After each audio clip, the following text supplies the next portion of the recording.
तासगाव नगरपालिका निवडणूक जोरदार होण्याची चिन्हे असून नगराध्यक्ष पदासाठी जोरदार लढत होण्याची चिन्हे दिसत आहेत.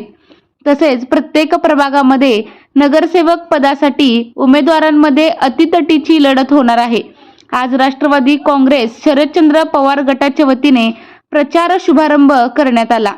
माजी आमदार सुमनताई पाटील व नगराध्यक्ष पदाच्या उमेदवार सौ वासंतीताई बाळासाहेब सावंत यासह राष्ट्रवादी काँग्रेस शरदचंद्र पवार गटाचे नगरपालिका निवडणुकीत उभे असलेले सर्व उमेदवार उपस्थित होते. तासगाव मार्केट कमिटी येथून स्वर्गीय आराराबांच्या पुतळ्याला पुष्पहार अर्पण करून अभिवादन केले.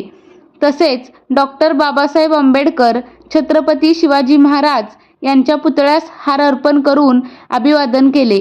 त्यानंतर गणपती मंदिर येथे जाऊन श्री गणेशाचे दर्शन घेऊन व नारळ फोडून प्रचाराचा शुभारंभ केला. यावेळी राष्ट्रवादी काँग्रेस पक्ष शरदचंद्र पवार गटाचे तासगाव तालुका अध्यक्ष विश्वासराव पाटील, तसेच शहराध्यक्ष ॲडव्होकेट गजानन खुजट, सुरेशभाऊ पाटील, अमोल पाटील ढवळी, युवराजदादा पाटील यासह पक्षाचे तालुक्यातील व शहरातील सर्व पदाधिकारी, नागरिक मोठ्या संख्येने उपस्थित होते. महावीर कुत्ते, महाराष्ट्र न्यूज, तासगाव प्रतिनिधी.